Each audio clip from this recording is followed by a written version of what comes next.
Parce que quand on touche l'énergie, quand on travaille l'énergie, quand nous sommes dans un métier comme les thérapeutes énergétiques ou praticiens énergétiques, on toujours comprend que l'énergie garde beaucoup de plasticité, beaucoup de liberté, beaucoup libre que nous.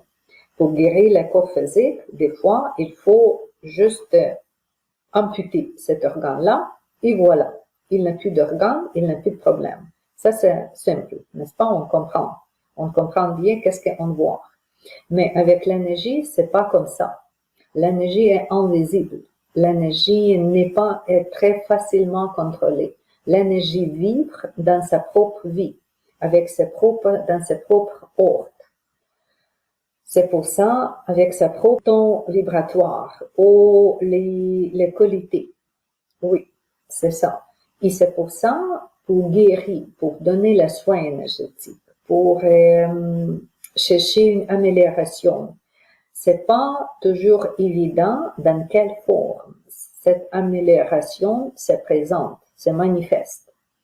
Par exemple, quelqu'un va chercher les libérations après mal de genoux, amélioration qu'il n'a plus de mal de genoux, mais il est soigné pendant une semaine, 2 semaines, un mois, toujours les genoux, les genoux, les genoux, les genoux, la main sur les genoux, si c'est Reiki, ou avec l'autre principe. Il n'y a pas d'amélioration. D'habitude, il y a, mais je dis comme un peu métaphorique. Mais il n'y a pas de telle amélioration sur le niveau physique. Mais cette personne peut trouver que il déjà créé la plan, ou il déjà a les désirs à faire quelque chose, mais toujours été bloqué. Jamais pu commencer comme, je manque pourquoi, je ne sais pas pourquoi, peut-être je manque la motivation, peut-être il y a l'autre chose, mais il s'est ressenti bloqué, jusqu'à cette touche énergétique sur les genoux. Il travaille sur les genoux, lui, au thérapeute, travaille sur les genoux, et voilà, il commence le projet. Pourquoi? Parce que cette guérison énergétique se présentait pas sur le niveau physique, mais sur le niveau mental. Oui, parce que les genoux, c'est pas grave que c'est les genoux, mais les genoux, nous sommes tous dans une hologramme. Les genoux aussi conscients. Les gens souvent associés pour nous avec le progrès à la vie, à progresser, dépendamment quelle jambe, gauche ou droite, passé au futur. Je juste donne comme un exemple pour comprendre que l'énergie, c'est un peu plus compliqué. L'énergie, c'est plus intelligent que nous. Parce que pour nous, s'il n'y a plus d'eczéma sur la peau, après la crème ou quelque chose, pour nous, c'est wow, quel résultat.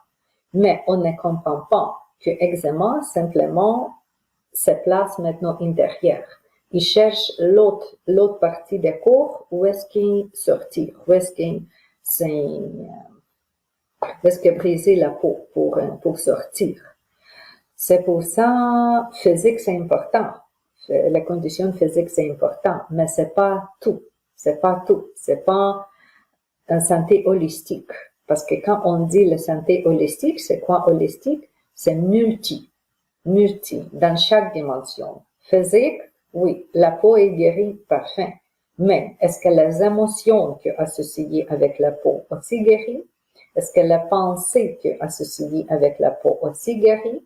Est-ce qu'il y a les motivations personnelles ou spirituelles déjà présentes? C'est ça une guérison holistique. Oui, et la thérapeute holistique, par mon connaissance, c'est comme ça je comprends, c'est comme ça les croyances.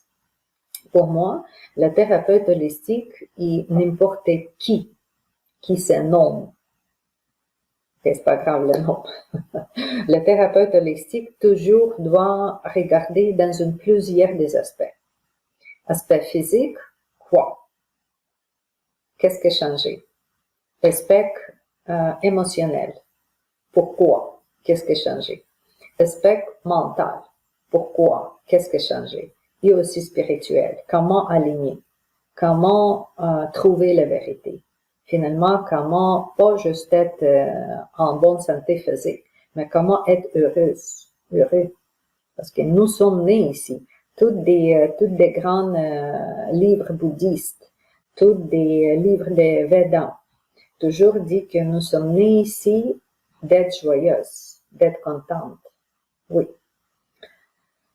Il se sent. Si on peut avoir le corps physique idéal, bon compte bancaire et plusieurs des choses que associées avec une abondance physique, mais il n'est pas de joie, il n'est pas de l'amour, il n'est pas de sensation de bien-être, la thérapie n'est pas terminée.